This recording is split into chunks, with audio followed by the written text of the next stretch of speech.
a martial arts movie podcast. I threw that shit before I walked in the room. Featuring drunken Thai boxer, Will. Too bad you will die. The also drunken wrestler, Mark. I said I don't want trouble. And drunken karate master, Zero. You've lost your balls. And now, Talk. I know Kung Fu. You know, baby. Fists of Fail.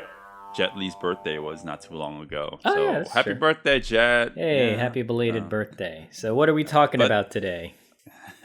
We're using every excuse we can to talk about Danny the Dog, which is probably one of my favorite Jet Li movies. Yeah, and it's up there for me too. Yeah.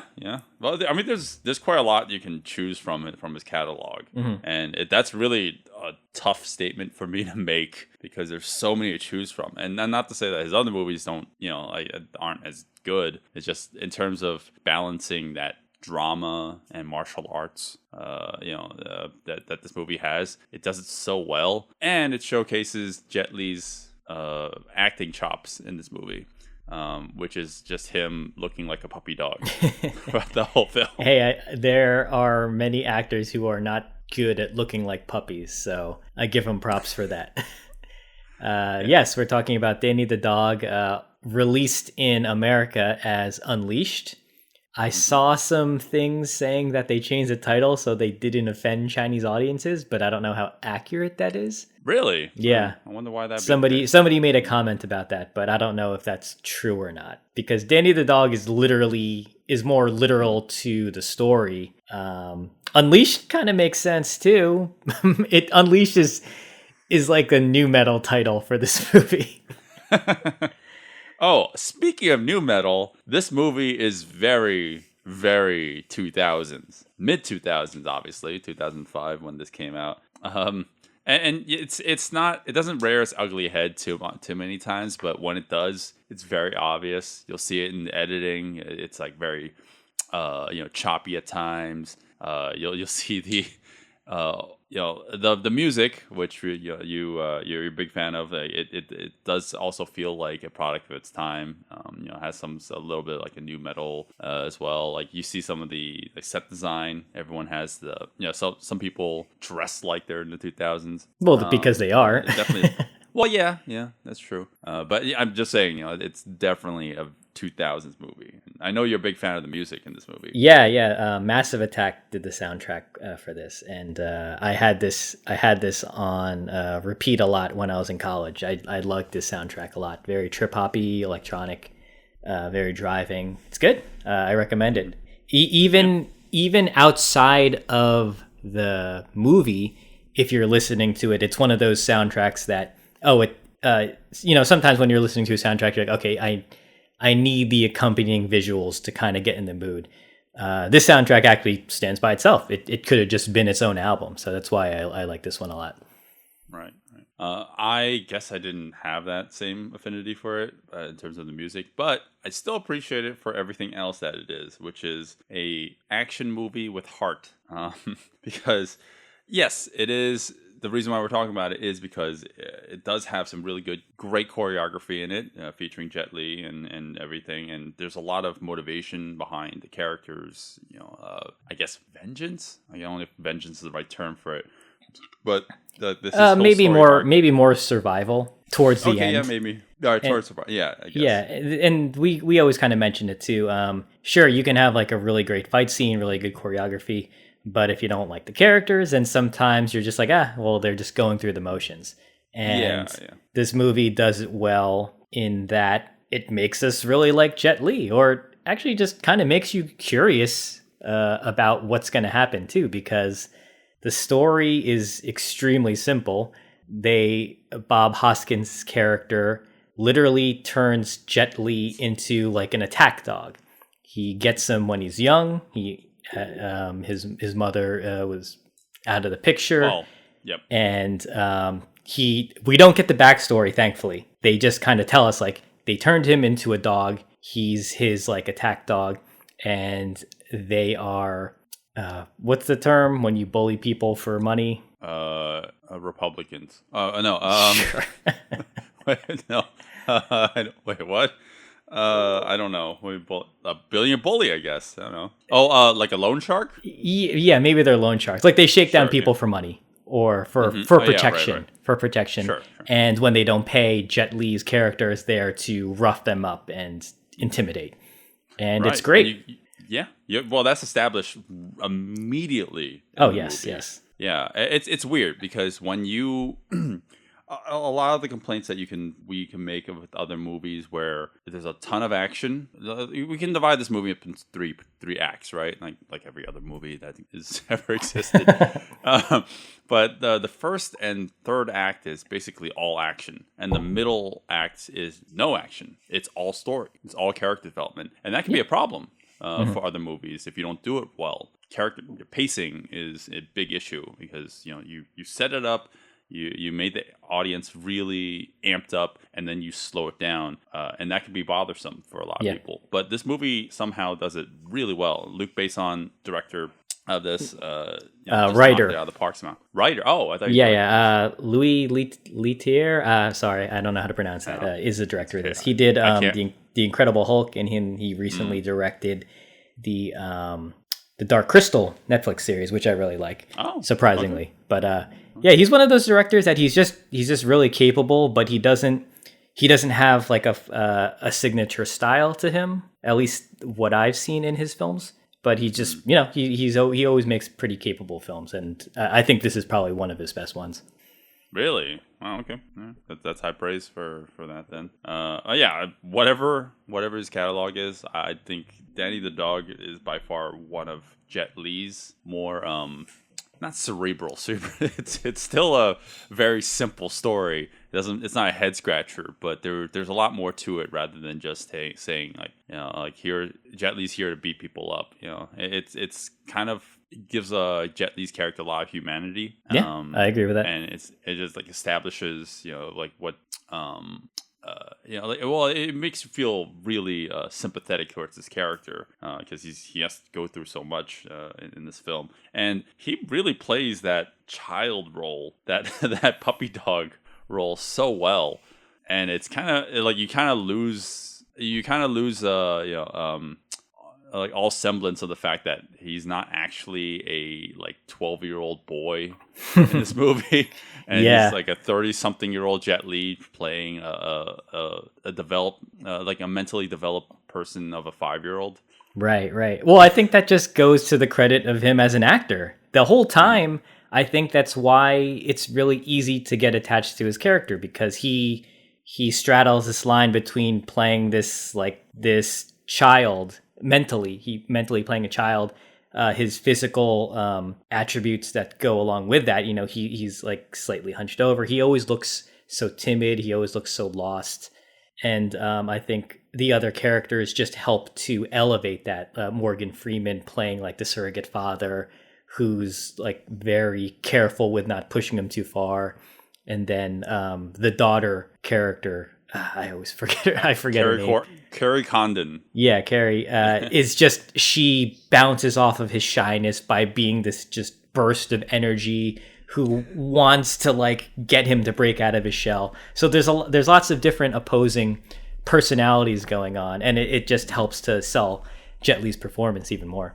Yeah. Oh, she was supposed to be playing an 18-year-old in the movie too, and for some reason it did not feel that way at all. Yeah. Well, I think we were kind of disturbed because she's technically in high school and she's being flirtatious with Jet Li, who is a 30-year-old man, but he has the mentality of like a 5-year-old. So there's lots of risque things going on here. Yeah, when she gives him a little kiss, like it's supposed to be an innocent kiss, like a smooch on the cheek, but he's obviously showing some sort of infatuation, and it's part of it is kind of creepy. Yeah, he's supposed to be a child. Right. It could come across as a little uncomfortable, but thankfully they don't lean into that at all. I want to give the movie the benefit of the doubt and say that they're going for more, maybe like a familiar type of love instead of romantic. But You'll just have to see to make your own Yeah. interpretation. Right. Yeah. Yeah. And just to switch gears a little bit, I want to say, the impression that this movie leaves on me. I haven't seen this movie in 15 years, but I knew once we had this in the pipeline, if we wanted to talk about this, I got excited because I was like, I mean, obviously, I love this film, but also, like I, for some reason, remembered so much of this movie. It's just so memorable to me. And I've only seen it that one time, 15 years ago. A lot of the choreography, I mean, like, obviously the story and everything, the character development scenes are so memorable to me. Like all the story beats, I feel like I just had it memorized. Like I will never remember that this was in high school. I didn't remember like the answer to my math questions, but I'll fucking remember like how Danny the dog played out. Yeah, and like all the choreography is interesting too, and we're definitely going to be talking about that in detail. But yeah, like this movie, like it has like a special place in my heart for some reason, and it's all about Jet Li as a dog. Yeah. I agree too. This was a extremely memorable movie for me. I liked it so much I bought the UK DVD, amply titled "Danny the Dog," that had all the special features, all the deleted scenes, and whatnot.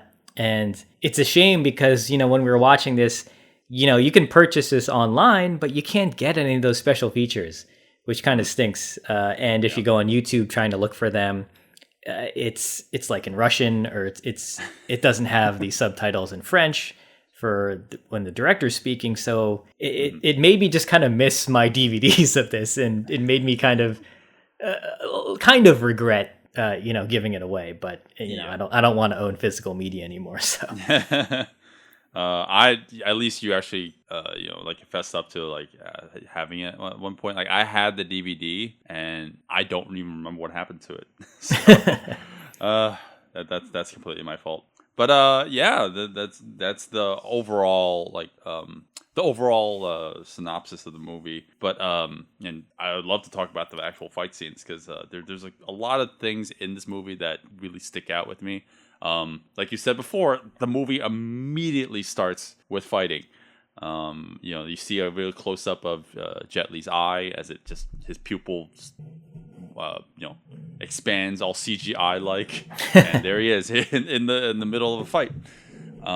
It's great because like you start off right away, you what Jet Li's capable of, like athletically, and he like what kind of fighting style he's going for. It's a little bit more feral. Feral is probably a way to describe it. He's more like animalistic, like kind of like a dog. Yeah. I think, and so we should mention, this is the fight choreography, action choreography was directed by Yunwo Ping. He's worked with Jet Li in the past, and it's interesting because Yunwo Ping has a tendency to use wires a lot. His things are very sometimes floaty. You have characters flying through the air. And, he's worked on so many wuxia type movies in his past. So it's kind of neat that he's doing something a little more grounded that's not supposed to be flashy at all. They were going for more visceral. Like he is not doing anything to look cool. There's a lot of times where he'll just punch a guy and it'll just be the same kind of boring punch. But the thing that makes it kind of interesting is Jet Li's like ferocity. Like he does it with his anger, and so it's almost like he is an animal, just like pummeling away, trying to get the job done. Mm-hmm. Well, that's not to say everything you said before is true, but that's not to say that there isn't some Yunhua Ping-isms in this movie. Right. There is wire work. Yeah. There's definitely wire work to help some of the more fun moments, like the movie. The movie and this fight kicks off with Jet Li double kicking two men. They go flying back, and he backflips out of it, landing in the superhero pose, the one knee, hand on the ground. Mm-hmm. And if you watch the behind the scenes, like he's definitely on wires for that. Mm-hmm. But I love that. Yeah. I want to say that I'm pretty sure it's Jet Li through 95% of this fight scene.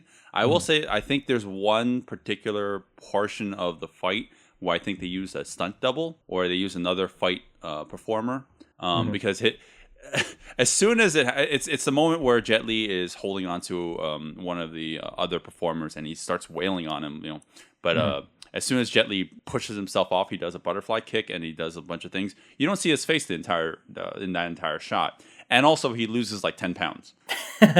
He's way skinnier than the real Jet Li. Right. Yeah, but I mean that just might be just Jet Li was getting older at the time. This is 15 years ago. He was in his 30s. But I mean, like, that's not a knock on him at all. Like, in terms of his athleticism and his choreography, sometimes he still sells a role. Sometimes you got to give that to the stunt double. Some of the more complicated twists and whatnot. One thing I wanted to point out about the choreography is I like that Jet Li is doing some kind of unconventional type of moves here. Like, he is doing headbutts, and he'll do headbutts. He'll bite. He'll headbutt. He'll headbutt punches.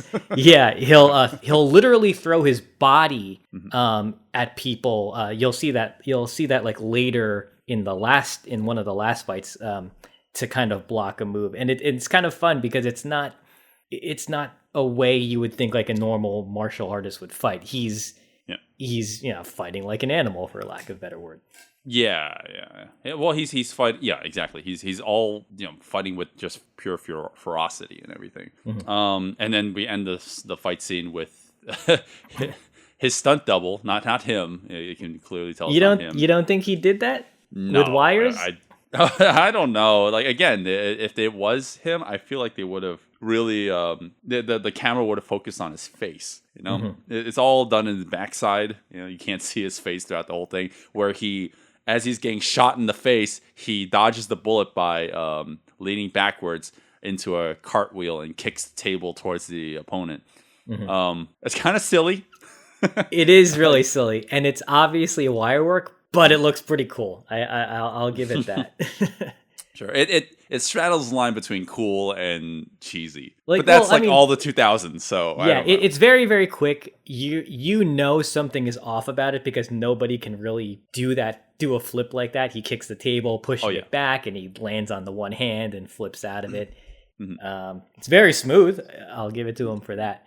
But this is a good setup for what Jet Li is going to do and what they're all about. Right.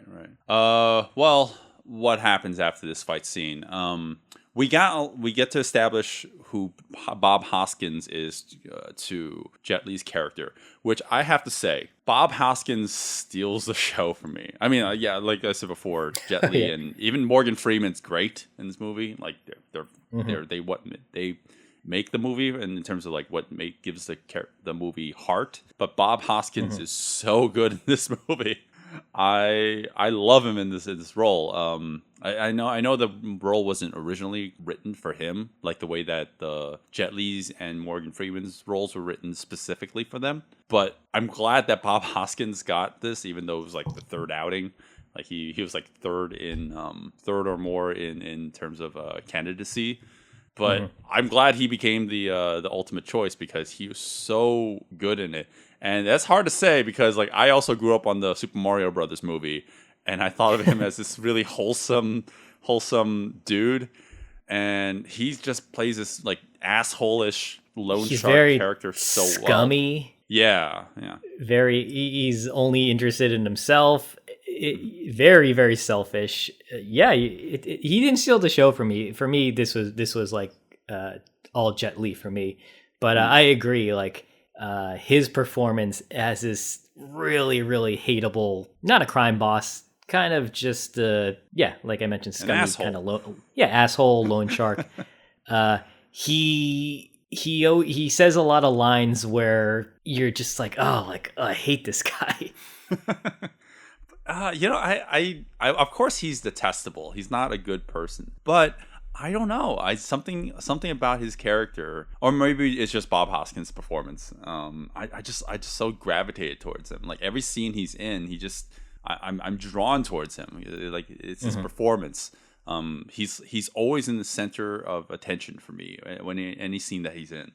He's great, and well, I mean, like I said before, first act and third act. I mean, that's where all the action is. So, and this is not really divulging anything, that those are the scenes where Bob Hoskins are in, and any scene with him in it, it's like, sure, he's the exposition dump kind of at times, but I mean, even aside from that fact, he is the main draw for every one of those scenes. Right. Well, he's like the highest energy. Like he needs to be, to contrast Jet Li's not really stoic, but his very like expressionless face sometimes. Like he's got to be the one to emote, because Jet Li literally has like no personality at times when he's just blankly staring out the window. Right.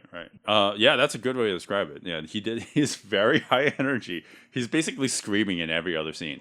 And he's always getting pissed off at his like little goons. Like they say anything and he's just like going off on them. Yeah. And if he's not pissed off, he's getting cock blocked by Jet Li. Oh man, I didn't notice that the first time I watched it, but this time, yeah, every time Bob Hoskins takes like a prostitute back to his lair, Jet Li always seems to cock block him. That's a running gag. Yeah. All right, so yeah, the reason why I'm talking about Bob Hoskins, because it is important to talk about, because in the subsequent fights, and even the preceding plot points, it involves him a lot, and it involves Jet Li's character as well. So when Bob Hoskins is trying to get one of basically attack one of his lone E's. Is that what it is? No, not lone E. I don't think that's a word. He's going after someone, to get his money back. They get ambushed, or they can't get Danny sick. They can't sick Danny on them. So like Bob Hoskins is, he's being. Are you talking back. About the jewelry scene fight? Yeah. Yes. So it's funny because Bob Hoskins is explaining a very kind of crucial plot point where Jet Li's character will go feral and will fight and kill people if Bob Hoskins takes the collar off. Yep. If he literally unleashes him, like Unleashed. The title says. There's the title drop. Yeah, but and so one of the guys who's getting bullied is like, oh, so if the collar stays on, nothing happens, and they're like, oh shit, I shouldn't have monologued as a villain. I was gonna say, Bob Hoskins gets his own choreography too. Because as he's being held down, he's getting punched, and they say that, oh, we're going to kill the owner first before they kill the dog, which doesn't make any sense, because, while the dog is subdued, they just shoot him in the face. Right. But, for story purposes, let's torture them slowly. Bob Hoskins manages to escape and does his own little bit of choreography, which... Hey, we get a couple little moments of that throughout the movie. Not too many, but I'm surprised to see Bob Hoskins has his own mini fight scenes. Right. He does Yeah, I mean he's a punches. brawler. He's kind of punching. I think he gets like a nightstick at one point, and he starts like kind of wailing on people. Very, very simple stuff, but it's always fun when you give the non-martial artist something to do like that. Right. Yeah, and especially an older man, older performer. And that sound he does, that very, very subtle 2000s editing where Bob Hoskins grabs the collar and he whispers into his ear, like, get him or kill him or whatever. But like all the editing tricks in there, like the ramp up, the speed ramps, like speed ramping, like the whooshes and whatnot. I mean, I don't want to say it's a product of its time. It's not at all. Like, you can watch it now and still enjoy it, but there are moments where you'll notice those little moments that remind you that this was a 2005 movie. Well, those kind of sound effects I feel are done to parody now. When you want something to look cool, you'll do like the slam zooms and you'll add that really cheesy sound effect, and you'll overdo it for to kind of make fun of the craft. Yeah. The second fight scene that happens inside the jewelry. Well, once Jet Li gets unleashed, you showed me a making or deleted scene of it. I don't think the deleted scene adds too much to this, so I don't think it would have helped. I actually preferred the extended version to the new version. Yeah, because there's so Jet Li is basically fighting these guys, these security guards in the jewelry store, And I think the reason why I liked it is because so what ends up happening is the pacing of the fight is a little off because Jet Li gets tasered. And I'm speaking of the extended version. This actually doesn't happen in the theatrical version.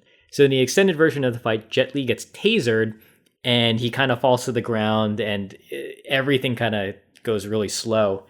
And what happens is 2 henchmen grab him by the sides and they start kind of carrying him away. And it took me a little while to realize what was going on. He is being dragged towards the camera, and then you see like his angry face. And then what you see is he lifts up both men, single-handedly, and then kind of slams them to the ground. He grabs his groins. I was just going to say, I think he grabs him by the dick when he's doing this. Watch gonads. Yeah, and it's kind of in like slow motion-esque. His face is like so angry. These guys are getting lifted by their cocks up. It's, I don't know. Lifted by the cocks. I didn't really notice it the first time I watched it. I kind of thought he was lifting them by their belts, but upon closer inspection, I think he's grabbing their nuts or their dicks.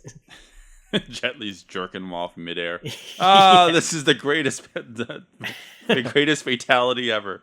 Right. I'm gonna say I'm on the opposite side of the boat there. I don't think it adds anything to the fight scene. Sure, this fight scene isn't that spectacular to begin with, so having extended didn't really feel like it was necessary. Honestly, this is only the whole purpose of this fight scene is to establish like how Jet Li kind of manages to quote unquote escape his owner. It starts a chain of events that leads to Jet Li, discovering a new family. But but like in terms of the action, that whole tasering thing definitely ruined the pacing of the movie. Oh yeah, I can see why they took it out because it just kind of slows everything down. Yeah, but there's some fun stuntman work. He's basically just kicking goons through glass like the whole time. So there's one thing I wanted to point out, and how he kind of caps off this fight scene, at least before he starts grabbing the guy by the necktie and kicking him. So he grabs one of the goons. He grabs the 2 arms of the jacket and he kicks him, and the guy goes flying backwards, and Jet Li pulls him out of the jacket. Now, I don't know if you remember where we saw that before, but Jet Li did that to a guy in The One. Oh, do you remember that? I vaguely. Yeah. Vaguely he does it to I think it's what Delroy Lindo, or is that the guy's name? I always forget. Yes. But he does that to him in The One. He literally pulls the jacket arms and kicks him out of it, and he does this in the extended version of this fight. So I was like, oh, okay. All right. I didn't pick up on that. I picked up on the fact that there was a lot more wire work in this. I'm wondering if they took that out because, you're watching the deleted scenes, so these are all basically production quality, right? And none of the wires have been, none of the Foley has been added, the sound effects, none of the wire works have been digitally removed, so you can see it. And I'm wondering if they removed some of the fight choreography because it became a little too floaty. Because the rest of the fight scenes in the movie, I mean, not all of them, a majority of them are more physically grounded in reality. So maybe they made sure to take those scenes out because it just feels more like, all right, this is a little too fantastical for this kind of movie. Right. Yeah, it's quite possible. I personally liked it, even though I agree. The flow of the fight kind of gets ruined when he gets tasered. But I think I just like the fact that Jet Li grabs 2 guys' dicks and lifts them up and slams them down. All right, you completely changed my mind. That does make the fight scene. Oh man, well, there's that one moment when they to just establish this one part of the movie. Bob Hoskins gets introduced to a underground fight arena where Jet Li just punches a dude in this man wearing BDSM mask. Jet Li punches this really domineering looking dude. No, that's no pun intended. In the throat and kills him in like 3 strikes, like really quickly. But that's not really a fight scene. But if you're not counting that, you don't have another fight scene for another solid 30-40 minutes. Oh yeah. It basically turns into character development. moving the plot along, trying to figure out these new characters played by Morgan Freeman and God, played by God. Yeah, played by God and Kelly. Is it Kelly? Oh, now you're making me forget. Carrie Condon. Carrie, excuse Carrie me. Condon. Played by played by Carrie Condon. She was in Better Call Saul, which is a show I don't like. Oh, is that her? I don't know. I haven't watched Better Call Saul in a while. Yeah. Well, anyway, it's We just lost basically a bunch of the whole second act is Jet Li being introduced to these new characters and them trying to figure him out. And yeah.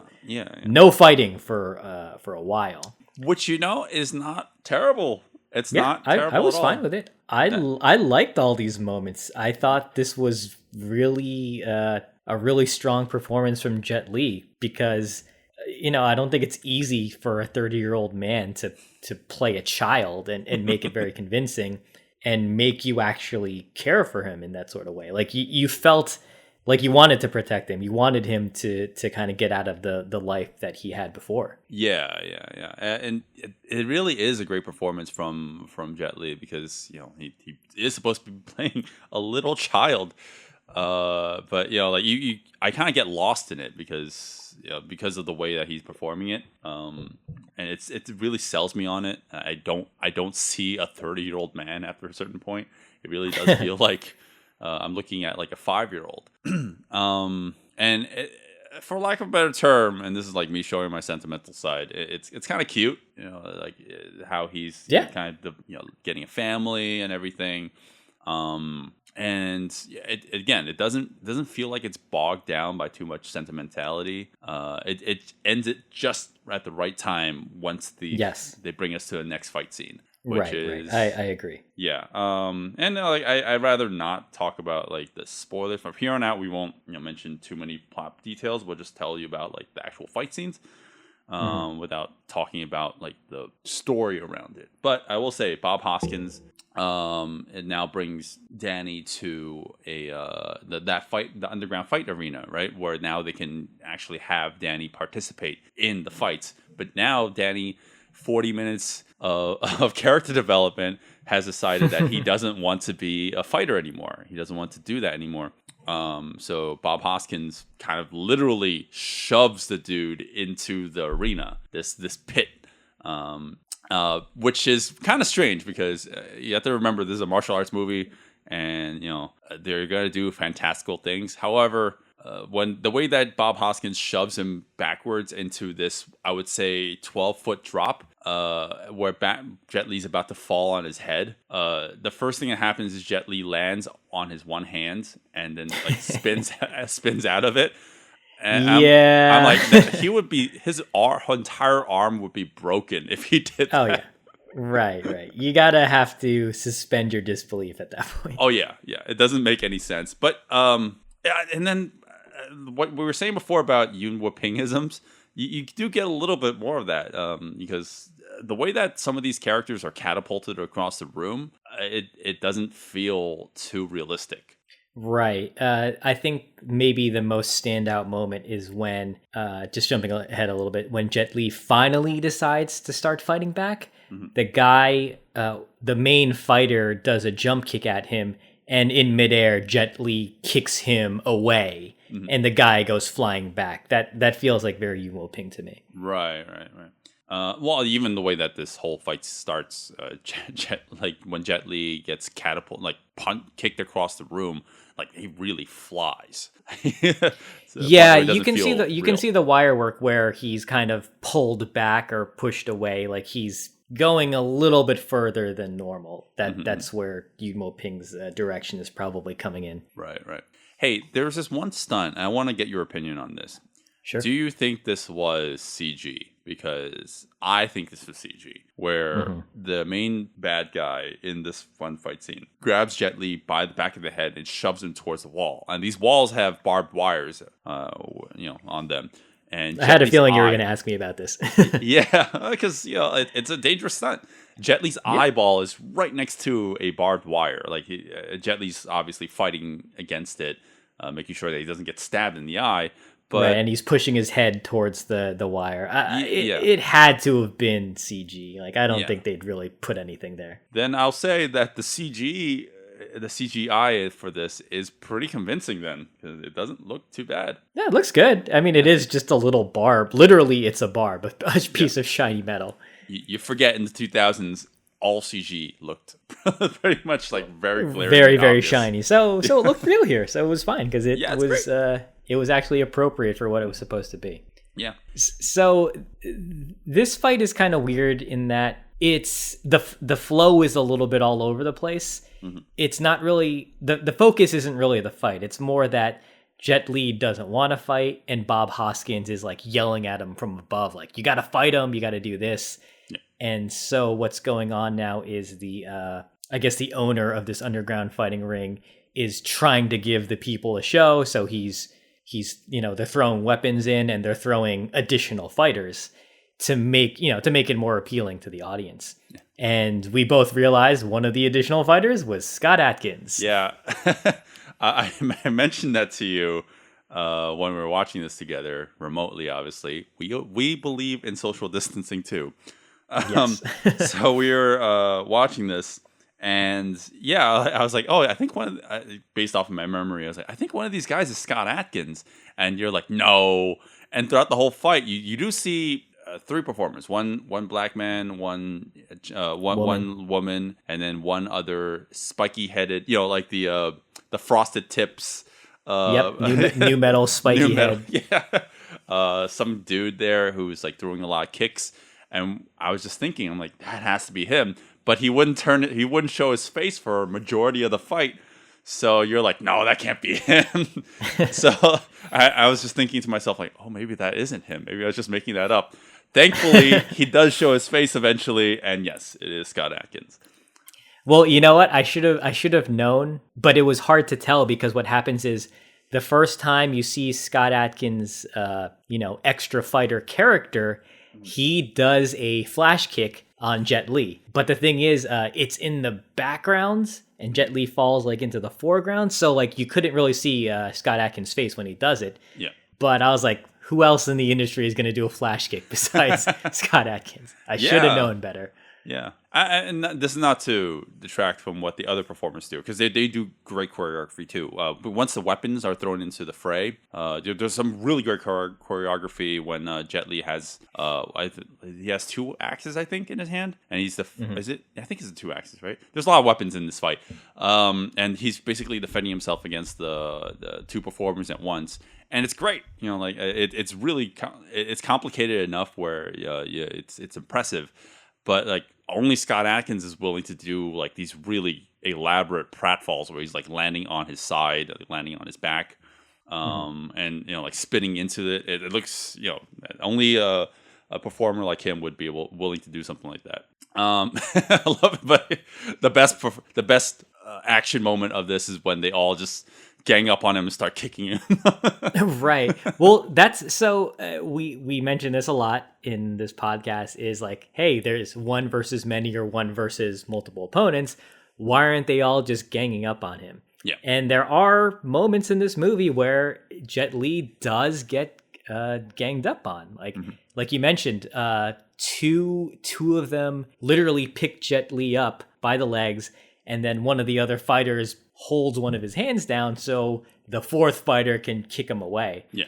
And yes, they can't keep doing that throughout the fight because then it's just going to get boring. Yeah. But they do a good job of trying to separate it where Jet Li will fight one person or he'll fight two people at the same time and get him away so that the third or the fourth person can come in.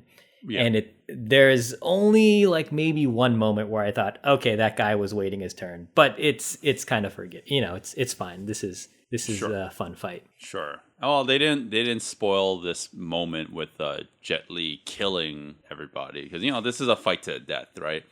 But unfortunately, this has to end with Hoskins doing that. And then the rest of it's I think that's really how it ends. The Jet Li just ends up defeating all of them. Bob Hoskins kills them all with a gun.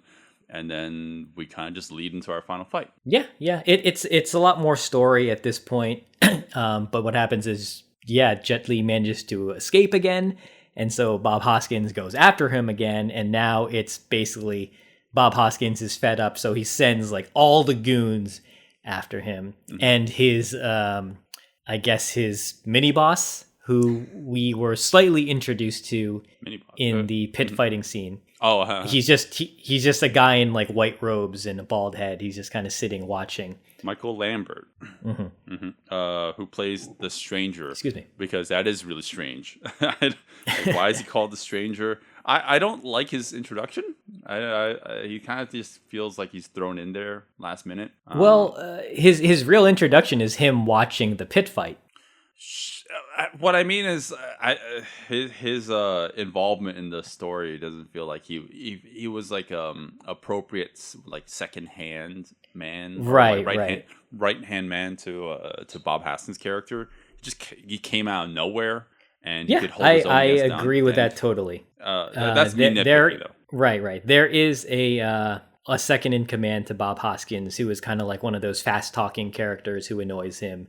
If anything, that should have been him. So we would have established that he was there the whole time. Right. Yeah, he Michael Lambert's character gets introduced really late into the movie, and I mean, like, sure, like we do get some pretty good fight scenes with him and Jet Li, which we will get to once. It's basically part 2 of the fight scene, right? The first half is Jet Li versus all the goons. And there's some really good choreography that goes on here. A lot of which I absolutely adore. Like, we got some really good camera work. We got some really good stunts. Jet Li climbing over, like basically vaulting over railing, which again, I don't think actually is Jet Li because you don't see his face. So you're talking about the fight in the kind of abandoned, like, hallway, I guess you could say. Well, there's a lot that goes on here. Yeah. So he fights a big group of guys with weapons in between these 2 staircases in like semi-low lit area, and it's a one versus many fight, but it's very erratic, very intense. A lot of weapons work. I think I had a problem with this fight though because Jet Li gets a chain out of nowhere, and he starts kind of whipping it around. And then I pointed this out when we were watching it. There's a very, very obvious moment when you see him kind of taking down guys one at a time. Like, one guy gets taken down, the other guy's waiting to come in. He comes in, he gets taken down. Like, you can just see them lined up, and I'm just like, oh no, what happened there? It's not just that one time. You see it several times. Like throughout the fight, you'll sometimes just see goons just standing there thinking, "Oh, what do I do now? Maybe I'll just wait until Jet Li decides to kick me again." Right. But the choreography is good though. I just wish those guys in the background were like a little farther away instead of just waiting there. Like, they could have ran in. There's a great move where Jet Li does a backflip. Oh man, and fantastic. He just lands. I think he lands what? Is it double knees or just on his feet? Just on his knees. Okay, yeah, he lands double knees on top of a guy, and then he rolls out of it and does some more moves. I thought that was really fun. You know, we've seen that in another movie that we've discussed, and I don't remember which one it was. Oh no, it wasn't. It was En Bak. Yes, it was. It wasn't a backflip. It was just knees to the chest into the floor. It's great, right? But like here, this one here it's actually cool. Like, En Bak, it's kind of silly. It's not silly in En Bak. What are you talking about? I love those. It's pretty silly. What did I say? They called it "The Bird Is Coming Home." Yeah, wow, you have good memory. Yeah. But yeah, he does the backflip into the double knees, which is really fun. Right. And then he caps this one off by, again, doing a double kick to the 2 final goons, and then just kicking them out a window, and they crash like on a car or something like that. Yeah, kicking people out windows and off rooftops is like a repeating thing in this movie. With the fight scenes. I'm not mad at it. It's a great way to kind of cap things off. Sure. Let us know like it's kind of done. Yeah. Jet Li's, not Jet Li, sorry, Bob Hoskins' second-hand man. They're kind of like a snivy, kind of Weasley guy. He fires 2 guns at Jet Li when they're on the rooftop, and you get this really distracting digital zoom, like crash zoom. Yeah, it's it's like speed ramped to kind of like go like at him really fast, and then they add that special effect sound. And it's like fish eye lens. It's so cheesy. It's very mid '90s kind of. I feel like Guy Ritchie did that a few times. Okay. This whole fight scene at the top of the roof, it reminded me of. I don't even know how this. Like what particular thing it reminded me of? It just made me think of. I don't know. Like it made me think that they were gonna be like jumping across rooftops, but it didn't actually turn into that. It was just Jet Li just disposes of everyone like while they're on one roof. I'm not disappointed by that at all. It's still good for what it is. It's very brief though. Like I wasn't even thinking of kind of counting this as a fight because there's not so much going on. The one thing I did like though is I mentioned this earlier with Jet Li using kind of unconventional moves in his choreography. There's a moment where a guy is swinging a chain at him, and he swings a chain, and Jet Li launches himself sideways at the guy. So basically he throws his body moving literally launches his body moving sideways. And it seems so impractical, but that's such a weird thing to do that it works in this movie. Yeah, it's because he ragdolls himself at the opponent, and it's not yes, that's conventional. a better way of saying it. Yeah, it's really weird. It's not like he's like he's not trying to take him down. He's like not shooting at the opponent. He's literally just like turning himself completely flaccid at the opponent. Like imagine going Superman, but instead of going fist first, you go turn. back first. You go back first. No, not back. You go by your side. Literally okay, go so by you your go, side, but you're like sprawled out. Waist first. Waist Yeah, attack. sure. Waist first. It's funny because even though Jet Li's fighting, you can still see a semblance of Jet Li's humanity in this, because he really doesn't actually want to kill anyone now. He's turned like a new leaf, or he's discovered himself a little better, and that kind of reflects in his fight choreography. So he's not as violent as he once was, and that would explain why the subsequent fight with Michael Lambert doesn't just end right away. He doesn't just go all out on the opponent, and just end the fight right away, because he actually has like thought and emotion to him now. And this fight with Michael Lambert it's quite long, in my opinion. It goes on for a little while. It's broken up into like 3 parts, I guess you can say, with the second part being like the longest and very complicated, but in a good way. So basically, it starts out as a weapons fight where Michael Lambert has this kind of long, serrated machete, and he's trying to, cut and swing at Jet Li. And we were joking how you get this overhead camera shot, and Michael Lambert is just swinging right to left to right, right to left. And all Jet Li is doing is ducking. and you pointed out, like, why don't you do something else? Yeah.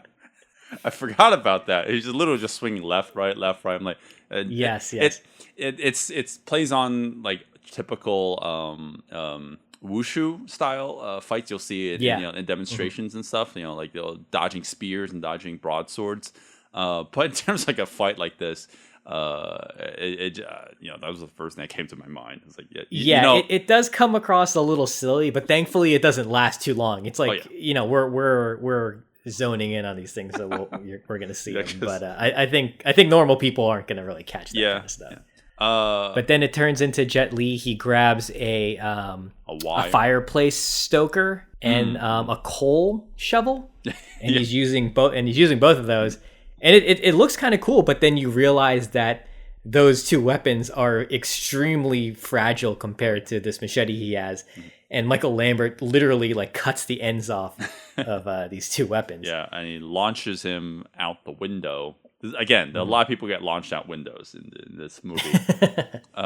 Jet Li gets launched out the window, but instead of falling to his death, there's just a convenient laundry line. It's a power. It's a power line. cable. Yeah, okay, a power. It's a power cable. that Jet Li just happens to grab onto, and Michael Lambert throws a machete at the power cable. Now, you asked me if he actually did that. I highly doubt that was real. It could be either be that the machete was CG, or it was not CG, but he actually did throw the machete, and it looks good. It looks really good. Well, I don't think it actually cut the power line. I think they probably No, it didn't. No, it didn't. So if you go back and watch it, he throws a machete, and the machete is swinging in between him and the power line. But then it cuts to a shot of the power line sparking, and that's what causes it to break. It's not the machete that causes it to break. It's a little confusing. I was just curious is if the actor actually threw that machete. Because it looks good. It looks like it blends in well with the film grain. But you know, it could easily be CGI. I'm just kind of applauding how nice it looks. Yeah. And if the actor was able to really get that throw. Turns out Michael Lambert is made out of CG. Like, he wasn't even in the movie. Yeah, and then Jet Li, almost in a Jackie Chan-esque kind of stunt, he falls into another apartment through the power line. He swings into it, where there's another naked lady in this movie taking a shower. We have a lot of T and A in the movie. Well, just more T, no A. In the movie. Yes. If you took that out and you took out all the swearing and maybe toned down the violence a little bit, just a smidge, not by a lot, you could pass for a PG-13 movie. I think this was PG-13. No, it was rated R. Was it? Yes. When it released? I was so sure it was PG-13 when it released. No. Well, it's all not. right. Well, yeah. Bob I guess Hoskins not, yeah. swearing up the storm. Again, my image of him as Mario is completely ruined because of this movie. But and this is a movie that taught me that Bob Hoskins is not an American. I did not know that. Oh yeah, that's right. He's got that bad Italian accent. In Super Mario, Brothers. yeah. But anyways, I think he drank more in Mario than he did in this movie. Right. Anyways, Bob Hoskins, Michael Lambert shows up in the shower, and they have a fight, like a fisticuffs fight, in this really tiny... So Michael Lambert's re-entrance to this fight is great. So Jet Li is trying not to disturb the woman in the shower, and he goes for the door handle, and then Michael Lambert punches through the door and just pushes him back, causing the commotion, and now the fight has restarted. Yeah. I like the escalation that leads up to it. Like, obviously there's a bunch of a lot of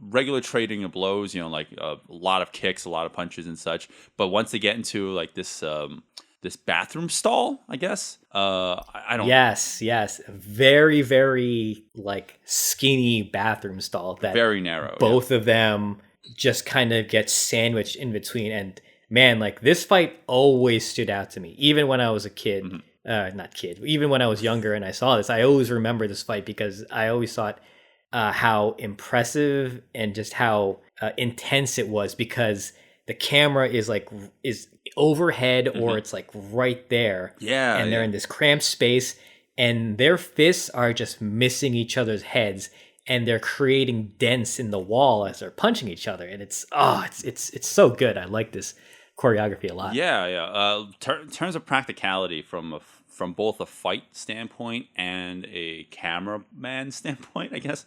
there's a lot of things to applaud here, because when you're fighting in a narrow space, you're only limited to what works from such a close distance, like elbows and knees. Really, really, you can't throw a haymaker the same way that you can in a wider area. But somehow they made the choreography just as interesting as you would in a wider space. And right. It's great. And from a cameraman, from a cinematography standpoint, there's this one particular shot. I mean, yeah, like you said before, the whole fight it's captured so well, and I don't know why we didn't mention how impressive the cinematography in general has been with this movie, because a mid 2000s, I guess, quote unquote westernized martial arts movie featuring a Chinese artist. A lot of them are over edited around this time. You don't see the action. Yeah. They don't stay on the action for too long. But in this movie, even though it is a little bit more edited, you can see the action for the most part. It's edited appropriately because I think you can't just have an overhead shot of these two guys like pummeling each other in like one long take. I think what helps is the editing because you get to see the different angles and the different vantage points that they're both trying to go for. Like Jet Li is just like constantly blocking with his elbows as this guy is just like barely missing his head. Mm-hmm. And going back to the unconventional fighting, Jet Li bites him at one point, and the guy is just throwing like these punches in this short distance. It's oh man, like there's just so much that's so good about this fight. And in addition to what you said, like the camera is sometimes tracking the motion of the punches or the motion of their movement, so it just helps to make this scene feel so dynamic and alive. I love the fact that there's one particular shot, and I think you know which one I'm talking about, where they have overhead of the bathroom stall, and they are trading blows, and throughout the whole complicated set of choreography, like the camera is swinging back and forth. Well, not back and forth, like it's swinging, like it's swaying essentially, but it's capturing everything. Like you can see exactly what both performers are doing. Like nothing is out of frame. That is incredibly impressive. Yeah. So what you're describing is like basically like the camera is kind of like shifting and tilting to make sure that both actors are still kind of in the center, because what's happening is Jet Li and Michael Lambert. What's his name? Michael Lambert are kind of shifting sides in this tiny stall. So the camera is also shifting and tilting with them to make sure that they're both like in the frame at all times. Right. It gets capped off with with a demonstration of Jet Li's incredible flexibility, where he does this wide crescent kick. Like once Michael Lambert has Jet Li by the throat, and again, this is a really narrow space. Jet Li swings his leg completely around Michael Lambert and smacks him in the face. Yes. Yeah, it's it's crazy because again, before everything in this little space before only shows them doing these really short distance moves, so you aren't expecting something like that. And you could talk about practicality and such, but you wouldn't expect something like that in terms of seeing what you can do in such a cramped area. Right. Well, that's where Jet Li has the advantage and starts to go for the win, is with his flexibility, because he's able to get that kind of split kick. Oh, yeah. In that very, very narrow space. He gets to hit off on his head, and that's where the fight just starts to turn in his favor. Yeah. And then I guess this is quote unquote part 3 of the fight, where Michael Lambert. Yeah, very, very short. Yeah, Jet Li beats Michael Lambert. I don't have to explain it. Right. I mean, it's not like it's not noteworthy, but the highlight was totally that little cramped bathroom stall, which I like a lot. I completely agree. Basically what happens is Jet Li and Michael Lambert are just kind of kicking each other. Yeah. And I'm a little kind of disappointed how this ends, because the second part of that fight was so good. I was kind of hoping that it didn't go out this way, because there is a little more choreography in this last part of the fight. But basically Jet Li kind of sweeps him. Oh yeah, that's a good move. And it causes him to like do a little too many rotations for me while he's flipping in the air. Yep. And then surprise, surprise, Jet Li kicks him out the window. But Jet Li's trying to save him, but it doesn't work. But just again to show that Jet Li's a good guy now. Yeah, but we do have a lot of people falling out of windows. Yes, I didn't really pick up on that until you mentioned that now. There's another maybe like 10 minutes of the movie after this, and the rest of it is more like, emotion driven, character driven. It's not really martial arts related, but like the last 10 minutes is perfectly fine. I jumping ahead, in terms of our recommendations, it's totally worth just to watch it. I don't have to tell you whether or not like the last 10 minutes are even worth talking about, because the whole movie is worth watching. Yes, I completely agree. Yeah, I don't know what version you're gonna end up watching, because the way depending on what version you're watching, the movie ends slightly differently. But that's not. It doesn't really affect the overall storyline. It just like what's the final ending shot? Like, do you see Jet Li? Do you see his mom, etc. Yeah, but that's Danny the dog. Nah, so I'm laughing because I think my camera froze, and the still image of me is. It's just you. I see it. I'm making this derpy face. You can still hear me. I still right? hear you. Yes. I chose not to acknowledge it. I was like, I was trying not to laugh while you were saying that. I was like, what's so funny about Jet Li? Like ending the movie, huh? I guess you acknowledged it. Yeah, I had to actually switch windows so I wouldn't have to keep looking at your frozen face. I can't. I want to like kill this window. Okay, there you go. Okay, all right, well, I got rid of it. We'll do all the rest of this. I can still see you. Okay, we'll do the rest of this audio. Right. Yeah, I can still see you. Yeah. Back to Danny the dog. Back to Danny the dog. So we should mention there is a deleted fight from this movie. It made it to, I guess you can say, kind of dress rehearsal because everyone is in their costumes, in their character costumes, and there's no sound effects though. And I think what they were trying to do was they were trying to show that they were trying to maybe kind of explain Bob Hoskins' character training Jet Li to be a fighter, because it's like him in their den. And Jet Li is just fighting some random goons while Bob Hoskins is like watching on. Oh. It's very, very, very minimal stuff. You can clearly see why it was cut because it's not really anything new. Right. One thing I noticed though is Jet Li is maybe overacting a little bit in this scene where he's trying to act like he doesn't care at all, and he comes across as this. I don't know. He comes across very oddly because it looks like he's not even like participating in this fight, as he's just has this like deadpan face while he's like doing the moves. Interesting. I haven't seen this extended fight scene or extended scene at all, but I don't. It's not extended. It's actually a deleted fight. Oh, I haven't seen it yet, but I wouldn't even be surprised if I would say that I don't think it would add anything to the movie. Yeah, it's extremely short. I just wanted to touch upon Sure. I can see why they didn't go with it because it doesn't really add anything. Right. But yeah, in lieu of that, like I still think that this movie holds up. Like I don't think it needs to add any more character development scenes or even fight scenes. I think it just has that perfect balance of action to drama, and that's really hard for me to say because I feel like like a lot of movies that we've watched, where there's drama and the action, it's like it's more like how do I describe this? It jumps back and forth between the two rather than just like having all the action up front and then just having all the character drama, like all at once and then jumping back to the action. Like I quote unquote complained earlier in the episode. That could be you do it poorly, that can be a big problem for most movies. But this movie manages to do it well. Yeah, I agree. Yeah. I'm pretty positive I'm on the same page with you. I love this movie growing up watching it.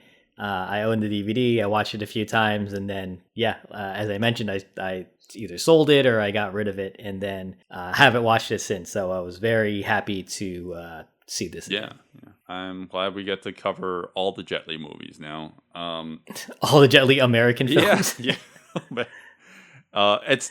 This is definitely his high point. I don't think he's ever gonna get past this, and also because he doesn't really do movies. Yeah, This is like the height of his American roles. Right. I mean, I don't know. We like The One. The One is great.